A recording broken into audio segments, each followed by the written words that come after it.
Hello, everyone, and welcome back to the main stage. I would very much like to introduce my panel for this next session. We have Mike Willis, who leads on radio frequency spectrum policy, space weather resilience, and the sustainable exploitation of space at the UK Space Agency. Mike's also the UK delegate for the European Space Agency Space Safety Programme. James Endicott is also joining us. James represents SPAN, the Space Academic Network, which provides a voice for space research in the UK. And Nick Shave is the Vice President of Strategic Programs at Inmarsat and the Chair of the UK Space Trade Association, which provides a voice for commercial space businesses in the UK. We also have Hannah White from the Department for Business, Energy and Industrial Strategy, where she is the head of space programs within the relatively new Space Strategy Directorate. And last but by no means least, Dr. Michael Callahan, who is the Space Senior Principal Program Manager at Dstl. So welcome to all of my panel members. Thank you so much for joining our conference today.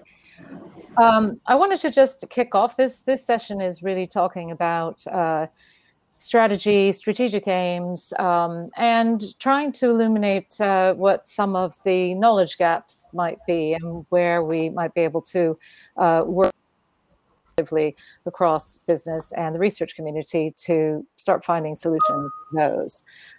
So if I can just kick off by asking, we have a pretty wide registration group of international attendees, and whether they're all joining us live or waiting to get all your insights through the video replay later, I think they are all interested in the relative roles of the stakeholders and the question of sort of who should be leading the charge on keeping space safe and sustainable.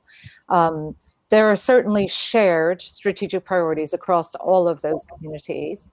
And I'd like to hear your thoughts on, what are the key strategic priorities so we can, tease out some of those areas of common interest. If I could, I'd like to actually ask Nick to kick off and just give us a bit of the industry's view on that. Thank you. Very pleased to be here on this session. Really important session. I think space sustainability has really come to the fore over the last few years. So really important that we're discussing here today. In terms of answering your question there and the point you're making, I think it's a really easy one for me. I mean, it's pretty much everyone. There's different groups that need to be focused on this with different issues at play. Obviously, governments need to support through regulation and other aspects the move towards a more sustainable space in terms of operations and activities. Space agencies, be they national or international like ESA, have obviously got a big role to play, particularly in analysis of the environment and some of the scientific aspects. But operators, commercial space operators also have a really important role to play. And I think that comes back to what are the right norms of behavior between those different operators and other parties that are operating.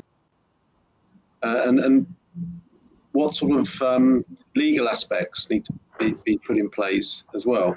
I think a good example from the commercial sector is the Space Data Association, where we've 40 operators effectively got together with 4 of the largest operators, including Inmarsat as one of those, actually put together a system which allows us to share information, quite commercial information, amongst each of us, so that we know where we're operating in the geo belt. And also can predict, for example, what maneuvers each of us are going to be doing, so that it creates the right sustainable operations in that important resource for society in general. So I think that's a sort of an example of a commercial initiative, and I'd like to see more of that happening in some of the other orbits that we're obviously moving into. I know LEO is a major development going on at the moment. The SDA is looking at LEO, and we're moving into that from an operator perspective. But it's a different set of dynamics in LEO, and we need to do a lot more work on that, I think. So the answer is, from my perspective, everyone, but we've all got different roles to play, and we all need to be working towards those sustainable goals. Thanks. James, I'd just like to get the academic community's take on that. Well, I think I've probably got to give my personal view more than the community's view at this point. But so my personal view, I guess, is that it sort of echoes what Nick says, but it's slightly different, I suppose. I see government as having a strong leadership role in that, that's the body that generates regulation that everyone has to adhere to. Although that's a complex topic for the space environment. I think, to put it succinctly for industry, you can have leaders there who are demonstrating best practice. So people are kind of anticipating what the future regulatory space or regime might require, and starting to anticipate that and prepare for it, and essentially, showing best practice, sort of having deorbit strategies, for example, even though that's not mandatory yet. And I guess academia's got kind of a different role to play. So, we've seen earlier today, the concerns over sort of the bright skies rather than the dark skies or the noisy skies. So, they could have a role there in being sort of a bit of a custodian or a voice for moderation and caution. But, there are many other things that academia offer to the topic in terms of being experts in novel research and so forth.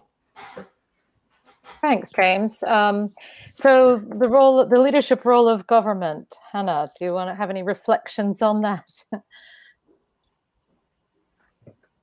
Absolutely.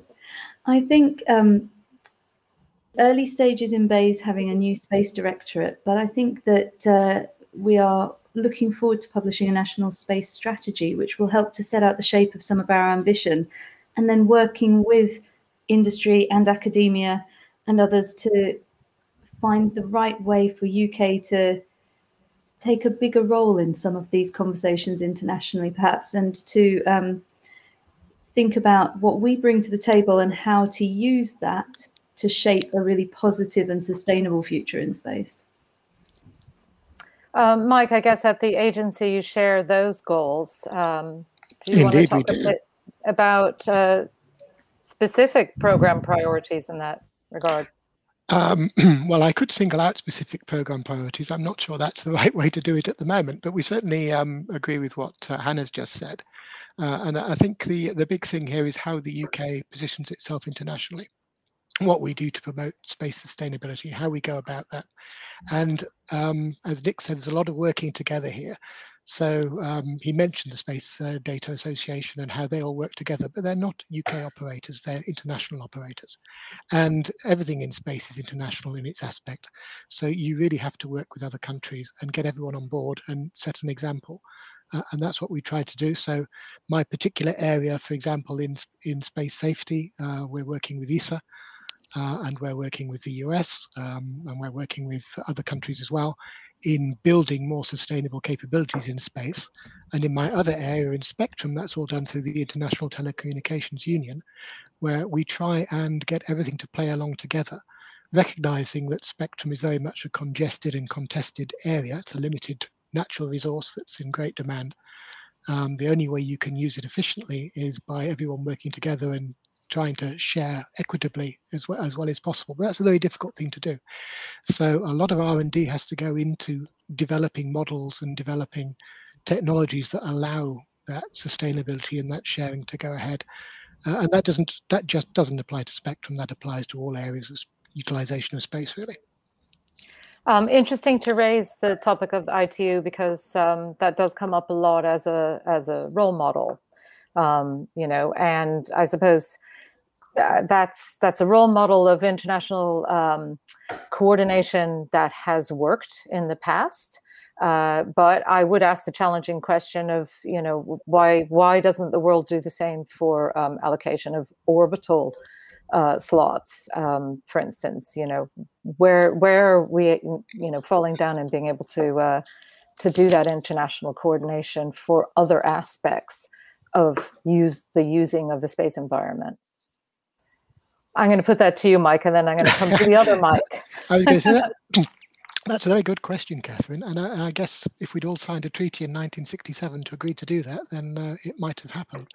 But to some extent, it does happen, because you can't really set up a satellite constellation without, for example, having a spectrum allocation or license, I should say, or registration might be the more accurate description of it.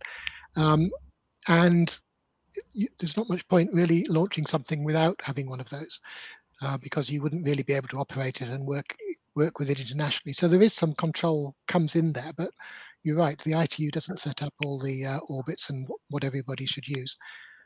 So it's a good question, and I think it's something that's working its way through COPUOS. We have our guidelines about the norms of behavior and how to operate. It would be good to have some way of agreeing those internationally via a treaty that's updated on a triennial basis, like it's done by the ITU, I guess, but that's far beyond my level to decide how we should play in that. I'll turn to the other Mike now and ask, you know, Mike, you're actually all about promoting innovation in your role at Dstl. How do you see the sort of both the opportunities and the challenges that are posed by these very disruptive new technologies coming to the fore? Yeah, you know, I think you know, it's not as Hannah's spoken from BEIS. You know, it's not really a question from Dstl from a government perspective, very much a BEIS or Foreign Office lead in that.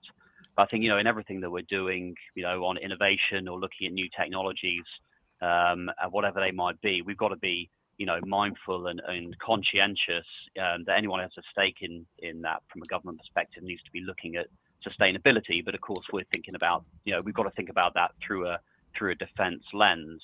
I think it's a very broad question. You know, we talked a lot about space already, and LEO and mega constellations and other things like that. But you know, we also have to think about other parts of the environment, whether that's launch operations, you know, or re-entry and those kind of things as well. So there's a lot to consider, and you know, obviously we're focused on developing the future technology.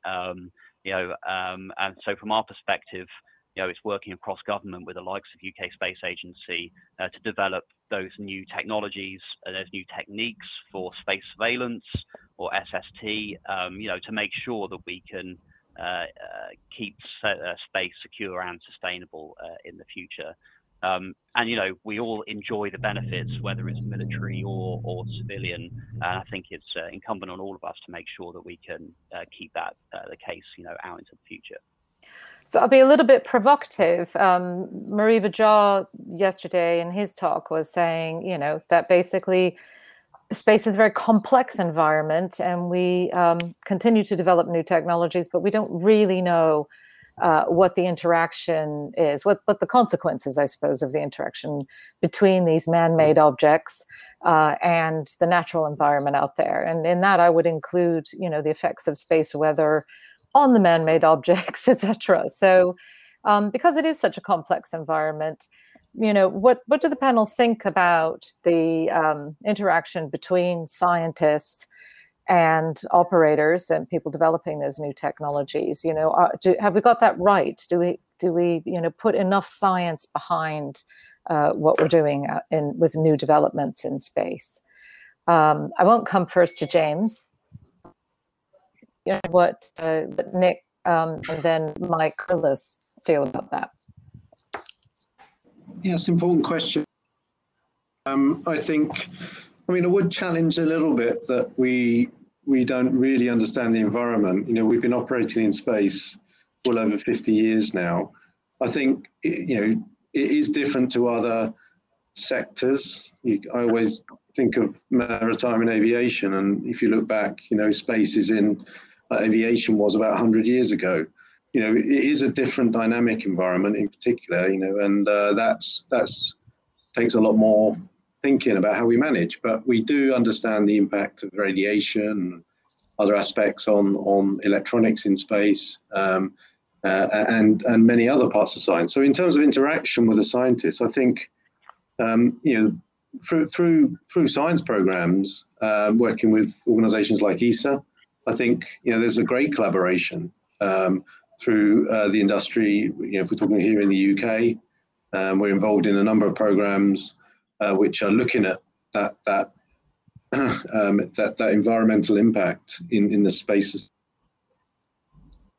and the management of that area. So I think there is a good interaction. We can always get better, and we need to continue to work together really, really closely with the scientists in industry and with government together. Well, I'm going to follow-up question afterwards about whether we perceive any barriers in that, and how we can maybe overcome those. But first, let's hear what Mike Willis has to say. Okay, well, again, agreeing with Nick, I think, which is perhaps not adding a lot to that. But yes, I think we do have a lot of interaction, but I think there could be more. Some of the issues that we have is that, for example, if we are trying to understand what the impact of severe space weather is on particular bits of operational hardware, and I'm not talking about science here, I'm talking about real working systems, it can be difficult to get the data at times because of commercial sensitivities, etc.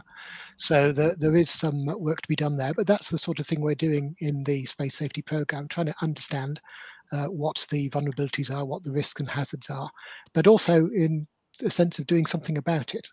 And that's the big area we're working in, is building resilience and improving what we do.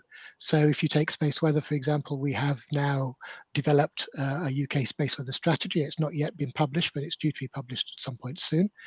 And that says exactly how we will prepare and respond to an event. And that's been based on a lot of work that's been done by academics and science on what the real impacts are on all sorts of systems, not just systems in space, understanding that and developing what the worst case scenario is, working with the operators and getting this sort of virtuous circle of research to operations, operations to research working properly, so that we can understand what we do and how to do things better, how to build resilience. So that's the real focus of what we're doing. Now, I know that's rather narrow in the sense of it is not looking specifically at pure science and research, but actually it does generate science and research going forward. So a lot of the things we're trying to do, for example, our space weather mission to L5 that we're doing through the European Space Agency, that is very much around developing a forecasting capability to give us a warning.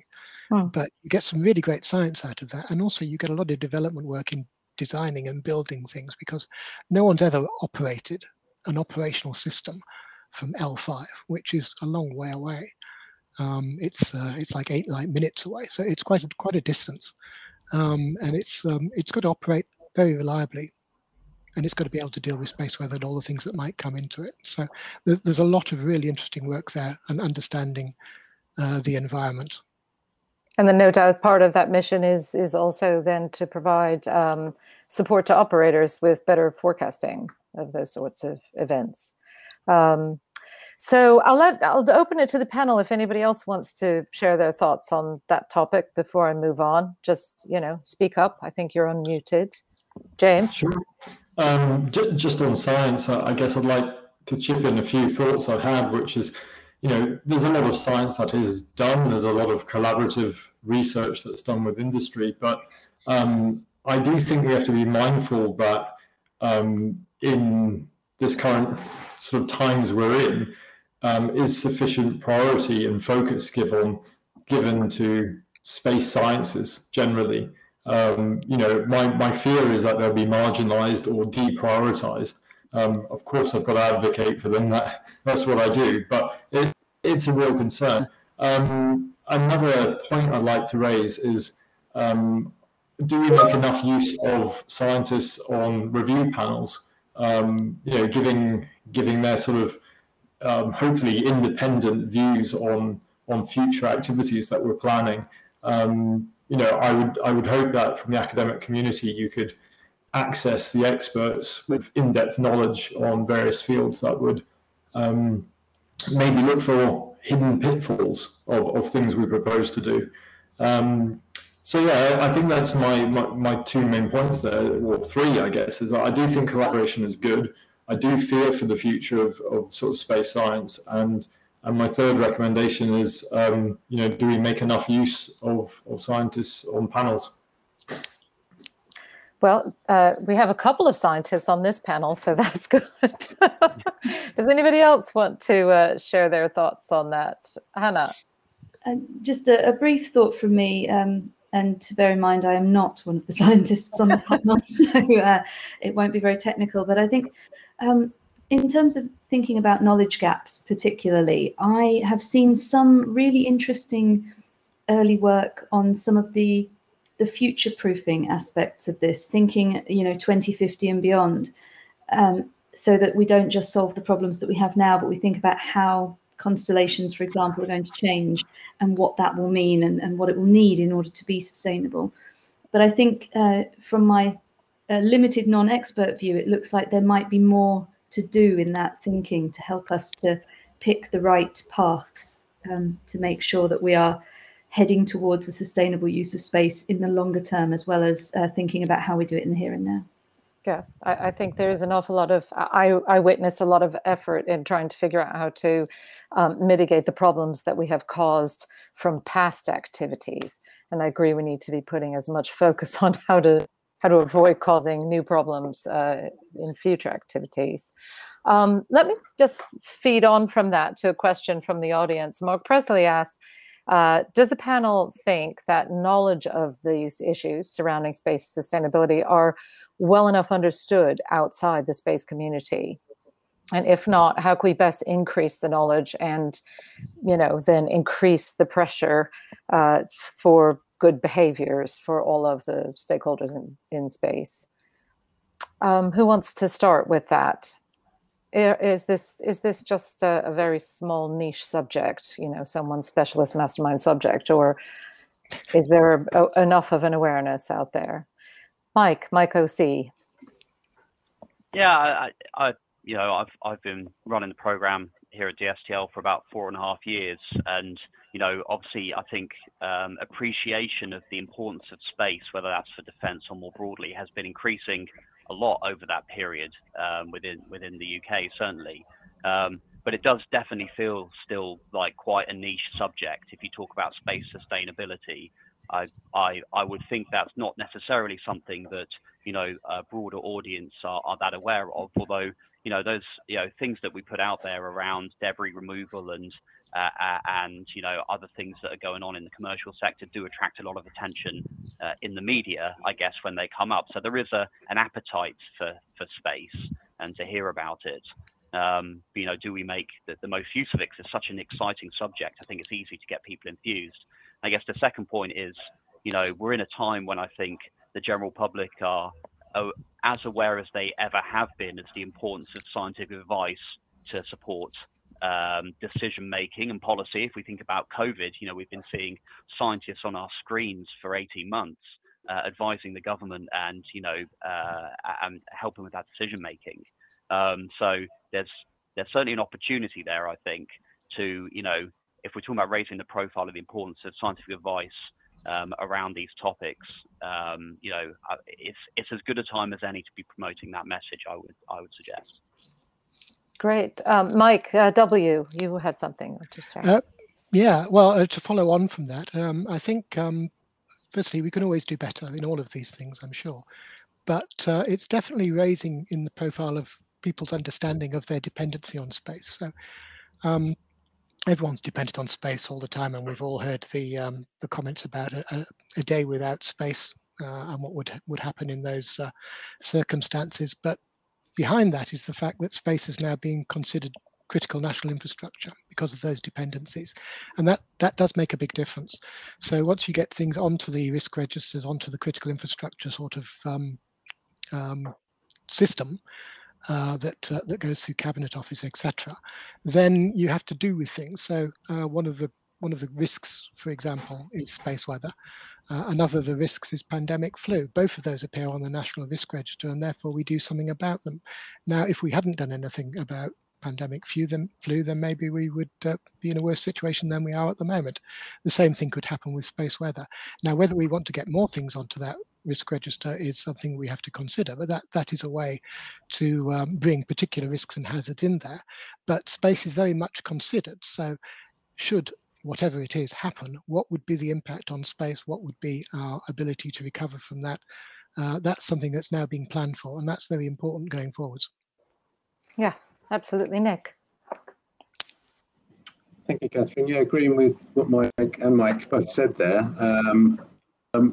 I mean, just to try and challenge a little bit on this, I think we've got an opportunity in the space sector generally. Look at what's happened in the climate world in the last 10 years. And the space sustainability issue is a sort of similar issue. It's an extended issue. It's keeping our planet safe for use by humans and other life forms on the planet, effectively. So, I think, again, should we be looking for a Greta Thunberg to take us forward in this area for future generations? Certainly in UKSpace, we've got an initiative running at the moment, which is called Net Zero Space, which is focused on how, obviously the climate emergency and how space can play a major role into that on Earth, but also the space sustainability aspect and some of the great technologies that we're building here in the UK that can support that in terms of debris removal, but also looking at how space helps life on Earth, not just from a climate science perspective, but in terms of intelligent transport, reducing carbon through aviation, better air traffic management, better shipping management, and so on. All of those things contribute to the reduction that we need to get to by 2050. So is there something here that we should be thinking about on this area that is leveraging, let's say, the climate emergency? A silver lining to the climate emergency. That's a great idea, Nick. Yeah, did anyone else have any reflections on that? I do think those are really interesting ideas about, how to engage more. We don't have a David Attenborough showing us the plastics in the ocean either, but I think people like Max Alexander, and others who I know are engaged with the space agency are trying to do that to raise general public awareness. A question has come in, which I'll pose. It's a little bit slightly off the topic, but it's effectively saying, actually, we are going to be, in future, having more human habitation in space. And even just the fact, I suppose, that the Chinese have now put their own research station up, and there are a number of spaceflight companies developing around the world, including, plans to be launching humans and for at least low orbity sort of experiences from the UK. So, do we need to be thinking about sustainable use of space for human beings and not just for satellites? And what are the implications of that? Does anyone want to kick off on that question?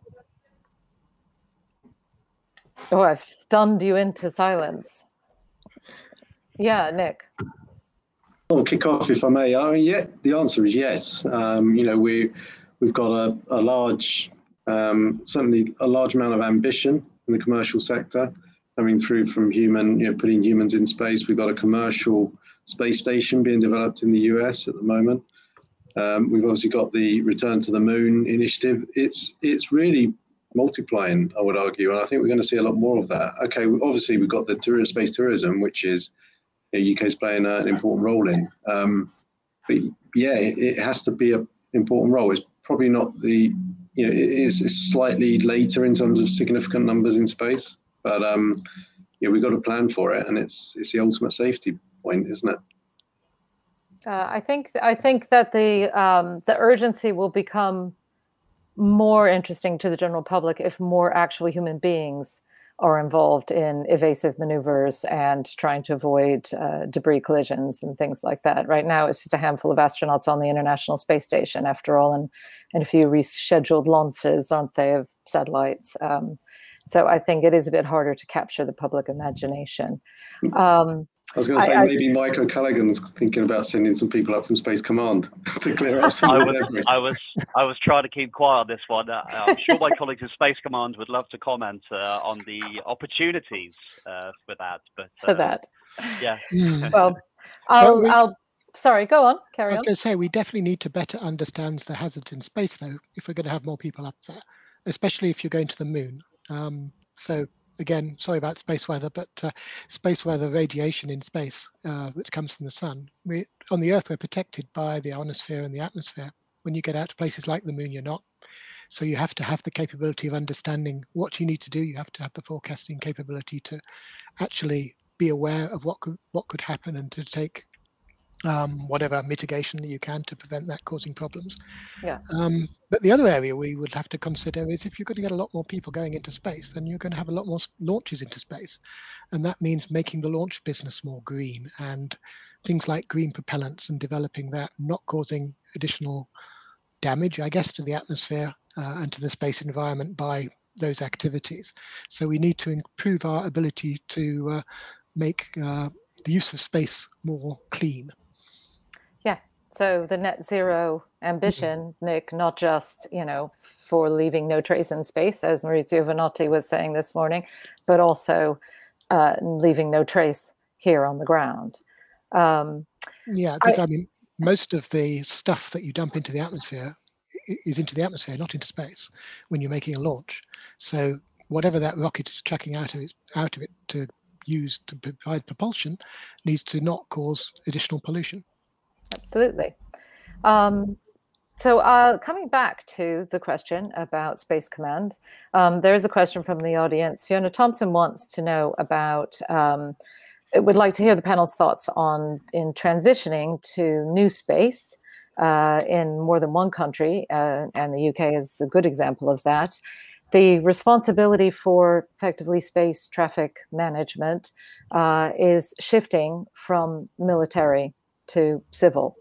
And what she's asking is kind of what is the most significant barrier that has arisen in terms of real world cooperation, particularly with respect to sort of data and knowledge, and that being a kind of valuable tradable commodity. I presume by that Fiona's talking about things like SSA data now, being a commercial product and space traffic management being a commercial service that is starting to be introduced in its own right.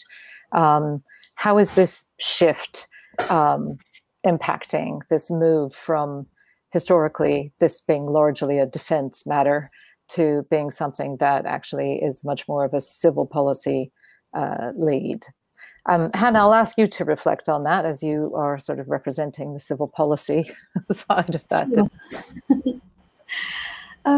I think it's been, from a Department for Business point of view, a really exciting time to move into this space. And don't worry, Mike OC, I'm going to say very positive things because it's actually been fantastic to have the BEIS team working really closely with MOD to develop a national space strategy that thinks about civil and defense concerns.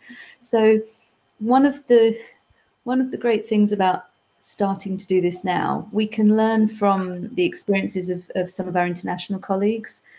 There are various different aspects of use of space that in the US have sat between DOD and Department of Commerce. So we can learn from how they've done it. And we can also, instead of this having organically happened, we're making some conscious decisions here, and we're making decisions to find really well-organized governance and communication between us and collaboration between us all.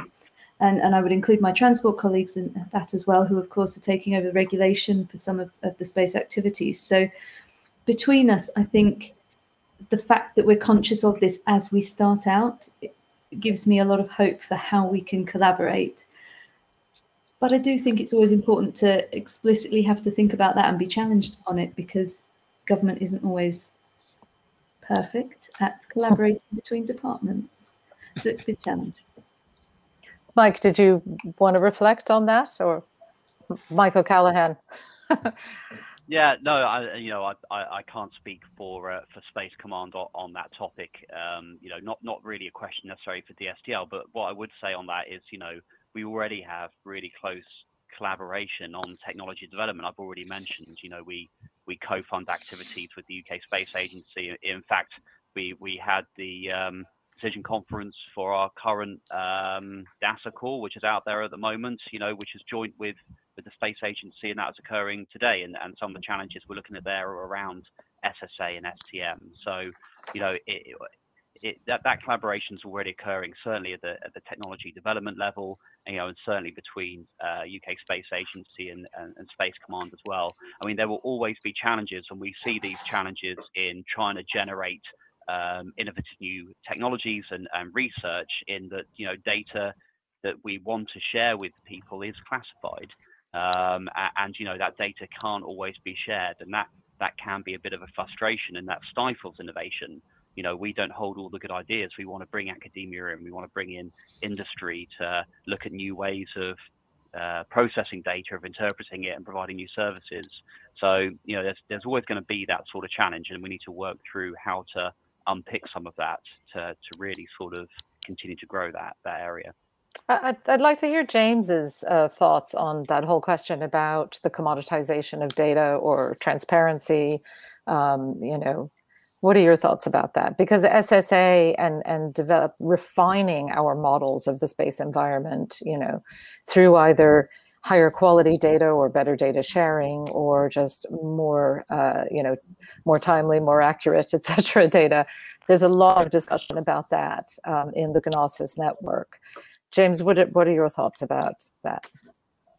Well, I guess the space situational awareness and looking at the near-Earth environment,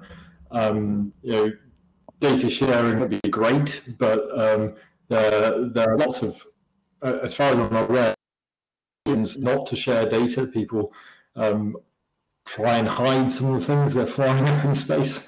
Want to, let non-friendly countries know of their positions. So there are certainly complications there. I don't know how far that kind of area has progressed from, say, 10 years ago, when ESA were developing, as they are now, probably space situational awareness capabilities, but it was so, at the time, it seemed to be so inextricably kind of linked to defense. The non-defense element was incredibly complicated. So my hope would be that in sort of the last 10 years things have improved, but it's, I guess, the links to defense where it's very complex.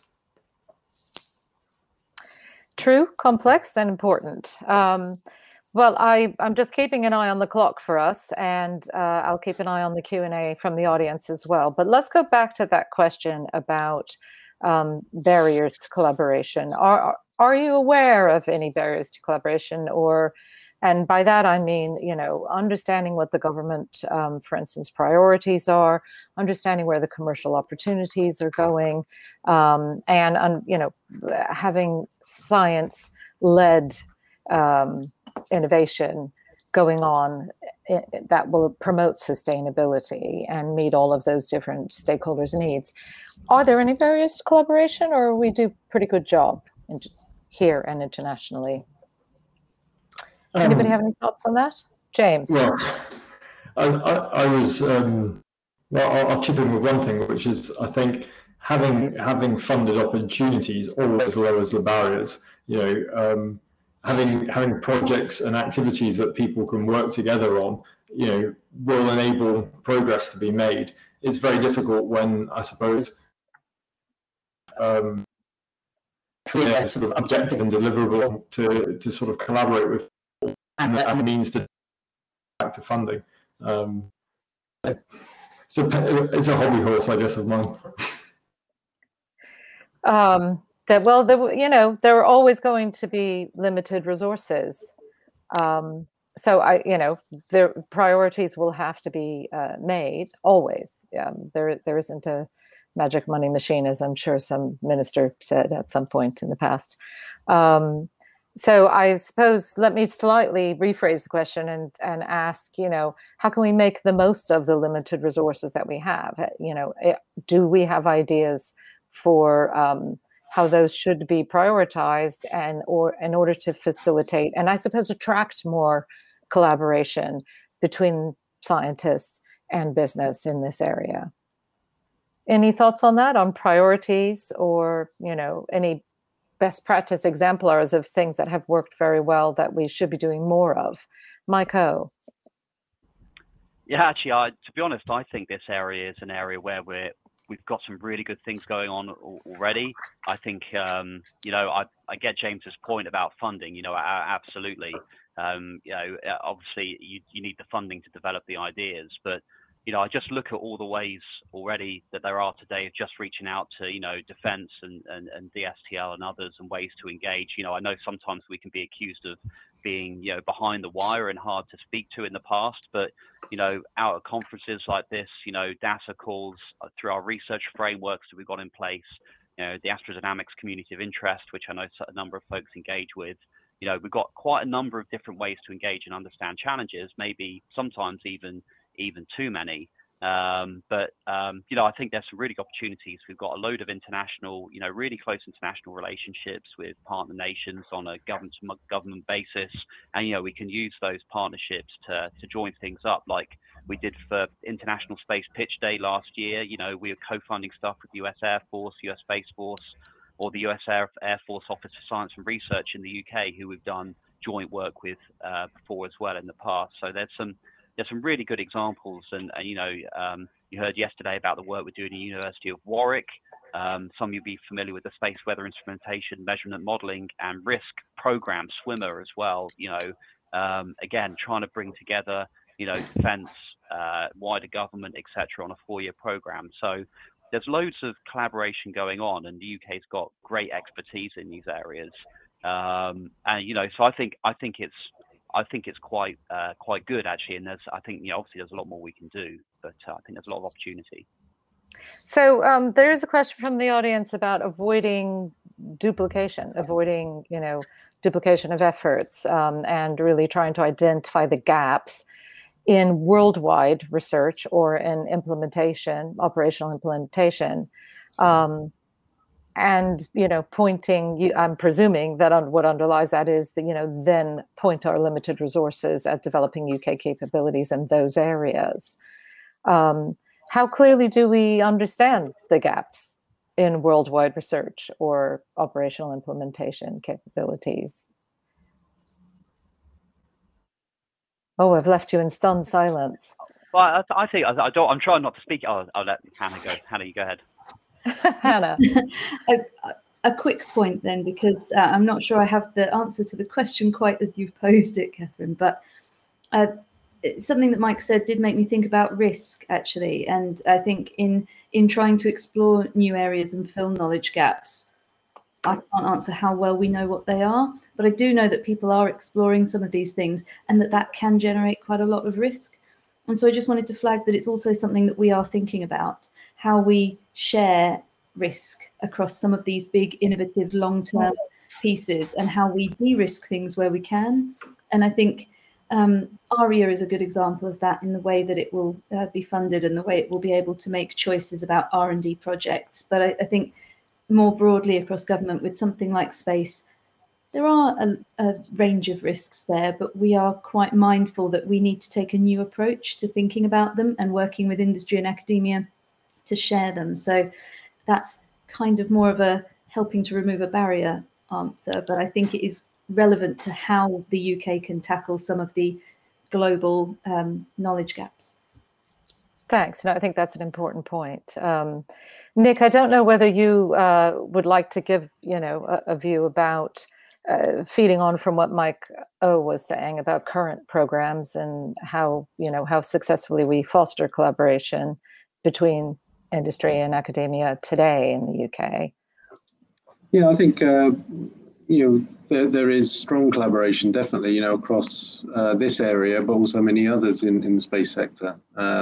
Space science in general, Earth observation as well. We've got some really good strengths in areas. I think I would argue that SSA and STM in particular, we should also be looking at, and we've looked at that from a UK space perspective as a commercial opportunity. And I think the UK is quite well placed internationally and with our heritage of playing a lead role. I think we're really encouraging to see the FCDO taking quite a leadership role at the UN to propose norms of behaviour in space. And I think we could extend that to look at how could we jointly across civil, military, industry, academia, come up with some sort of technology demonstrations. We're already starting to do this, but in this STM to contribute to that global commons, if you like, of the space environment. As I say, we in UKSpace believe STM is a commercial opportunity for the UK. We've shown we can do it in the air domain with NATS. I wasn't aware, but NATS provides air services to something like 50 different countries, of regions. Why can't we look at taking that and moving it into the space domain? It might feel a little bit far-fetched, but I think we're in a good position when you look at us compared to others. Well, I agree with that. I wanted to sort of talk then about capability. Mike Willis talked earlier about how sustainability has to be international collaboration. It's not something that any one country can lead alone. But you've mentioned, Nick, that we have got some legacy and some strengths that we can build on from the UK. So what specific capabilities do you think the UK really focus on, given that limited R&D budget that James is talking about? Where do we think that we really could make a big impact globally by focusing our resources and our collaboration efforts here in the UK? Does anybody want to give it? It could be your top three. If you had a check that you could write today, your top three things that you would like to see more development, more research in. Should I start with Mike Willis? That's a very difficult question, Catherine. Of course, I will highlight the areas of which I work in, because those are the areas which I think are the most important, because that's why I work in them. But in the space safety area, I think we certainly are now taking a lead. We may not be the lead, but we are a leader. So in all of this work that we're doing around debris mitigation, deorbiting, in-orbit manufacture, and that then opens up potential new markets. So there's a lot of benefit to be had there. In terms of resilience, that's another area where I think we could be doing more in terms of R&D, and of course space weather. But then if I go into the spectrum side, I think the UK traditionally has always been a leader in spectrum, and I think we can take that forwards because we already have a very strong reputation, very strong regulator. So if we want to sort out some of these problems around how we might enable future constellations and future space systems whilst maintaining the ones that we've got and not causing problems to Earth observation or radio astronomy, then the UK is really well placed to lead in that area. That's a very interesting point. James? I think prioritizing activities in space that have the greatest benefit on Earth is probably the best way to go. So I feel that sort of funding ought to be prioritized on things like Earth observation. I guess sort of data accessibility, communications, position, navigation, and tracking. Impacts on Earth. For the general public. The problem with the general public is that they often like, and I think those are probably the lowest priorities in terms of putting humans in space, because we can do so much more with sensing and robotics in space that I really think that ought to be another priority area above sending people up into space. Yeah. And how to make that accessible and exciting, and so that the public are aware of it and not just taking it for granted, I think is an interesting challenge. And I think somebody yesterday was suggesting actually maybe more funding should go on awareness raising, as much as the core science. Getting our scientists out there, as Mike O says, during a period where actually the public are very receptive to hearing from scientists. Hannah, let me just hear your thoughts on that. If you had a wish list. Well, just reflecting on what James said, I feel like there should be a way to explain to the public that robots in space is as exciting as people in space, but I could be wrong. I can tell you my children already get that. Yeah. It's the same as dinosaurs, isn't it? The 6-year-old passion for it is something we should be able to recapture.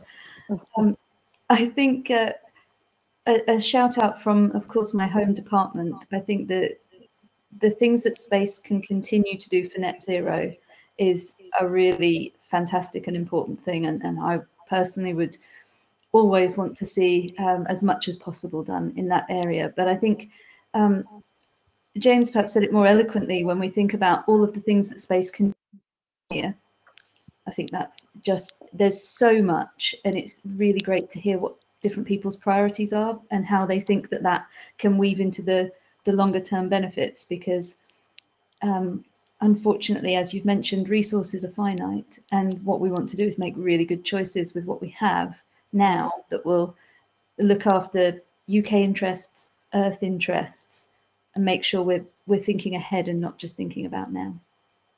I will share some observations from the audience in case you guys can't see them. It's Ralph Densley is suggesting that actually democratization of SSA data, in this move from military to civil responsibilities, would be a precursor requirement before we can really move forward on developing space traffic management capabilities. He's suggesting that we don't have a sufficiently in-depth understanding of space situational awareness. Likewise, Anthony Rushton has put forward that many astronomical observatories have data proprietary periods, and could collaboration around space surveillance and tracking, could those collaborations adopt similar data sharing policies as observatories adopt? And there's something there that the regulatory authorities and industry can learn from the astronomical community. Just some observations from the floor. I'll just go back to Mike. Mike, if you had a magic wand and could, fund your top priorities, what are the knowledge gaps? What's missing?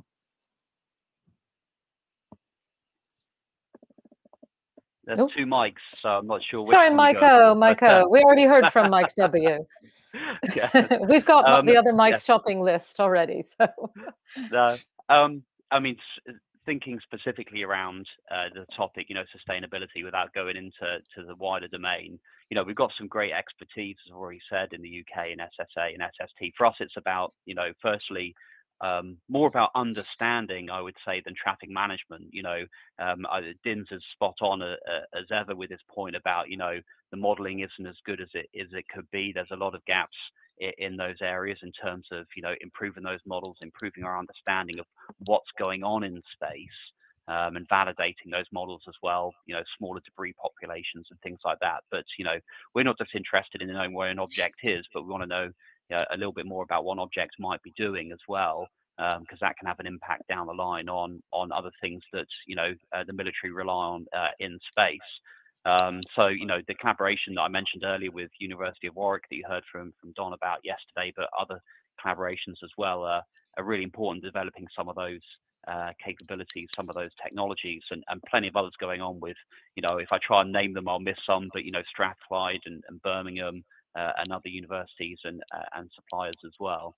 The second one, I think, and where the UK's got real strength, and Mike W was talking a bit about this earlier as well, is in understanding the space environment and space weather. That's a real area of academic strength in the UK, whether that's sort of ionospheric modeling or radiation modeling and those kind of things. And again, that's an area where we've got to keep developing our expertise and our understanding, because it impacts all of our missions, all of space, and impacts our understanding of SSA as well. So that's a very broad answer. Basically, I'm saying almost we need to do everything, but not quite. It's kind of more into those things that we can't get from the commercial sector yet. Maybe that'll come in the future, but trying to fill some of those knowledge gaps that we've got. Interesting observation from Don Polacco at University of Warwick, saying that one of the issues for academics is that space situational awareness is sometimes seen as an applied science. It's often seen as an applied science. And, rather than, I suppose, a pure science, a journey of discovery into the unknown. And he's just reflecting that actually, as they've been working in this area, they find that there are plenty of really interesting, meaty science problems that need to be tackled, along with actually generating useful outputs that, that can be applied to solving real life problems. Nick, let me just see if you wanted to add anything to what you had said previously. On the wish list, the commented on quite a lot of this, so I don't think I can add too much. But as well as some of the sensor and other aspects that we're good at in the UK, I think we need to be careful not to duplicate what's going on other parts of the world, perhaps commercially. There's some companies now doing a lot out there, and we need to find the right niche that the UK can really contribute effectively to. And I fully agree with what Din said as well. It's how I think it will come, that the data will become more available, because it's pretty much there now anyway in terms of commercially. But I'd argue that we should seriously look at the UK leadership in the data aspects of this. There's going to need a lot of AI sort of technologies to actually analyze and develop operations capabilities that can then be used by others, and we can give back, if you like, to others, to the world. So that's an area I'd suggest that we really focus on. And it's a big priority, particularly for the MOD at the moment, with the National Space Operations Centre. Absolutely. Well, I'm going to give all those, just double checking that I have picked up everything. We have only a minute or two left. So I'm going to give Simon George the last question for you all. And he asked, where could we be doing more to inspire the next generation of scientists and space practitioners about space sustainability? So let me start with, in order you appear on my screen. James, where could we be doing more to inspire the next generation? Well, I did reply to Simon just in the questions there, where I think one way would be to have a national satellite or science satellite program where there'd be a opportunity to get involved in rapid delivery mission. And by being involved in a mission, all the issues of sustainability come to a fore. Something else that I'm very passionate about, which is the establishment of having a national science satellite program. I did have another idea, which is a bit sort of just sprung to mind. And as an alternative to the carrot, you could also have the stick. If you want people to be aware of how dependent they are on space, what about a national day of no space service? And just, the UK would be in the dark ages. You couldn't, perhaps we couldn't do this for real, and we'd have to do a simulation, but, it would just wake people up to how dependent we are on space capabilities. Yeah, a day without space, absolutely. We only have a couple of seconds left, but I still am going to just be undisciplined and ask if anybody else has any great ideas for how we engage the next generation around this sustainability issue. Share your thoughts now. We could ask Professor Brian Cox to do a series on this. That would get it, I think. Really bring it to life. Absolutely. Mike. Well, I was going to say, I mean, we had this amazing event with Tim Peake back in 2015, and that really raised the profile of space, and that sort of opportunity would be the way to do this again. So we need to have something similar to that, not the same necessarily, maybe around the first UK launch. There's all sorts of things we could do, because I think the next generation are really interested in space. We just need to build on that. I think an education program like the Principia program wrapped around the first UK launch would be a great idea, Mike. I hope that gets in the budget bids. Any last thoughts from Hannah or anybody? No. We've had our time extended, but that was really just so that I can say this has been a hugely wide-ranging conversation, but I've enjoyed it very much. And I hope that the audience has picked up a lot of very interesting ideas about things that they would like to do to forge some new collaborations. And, you know, I would really encourage anybody who's been attending to have a look at the attendee list and see who they might be able to have a new conversation with about this issue. Thank you so much, all of you, for your time and for sharing your insights and your ideas. Much appreciated. Welcome. Thank you. Thank you. Bye-bye.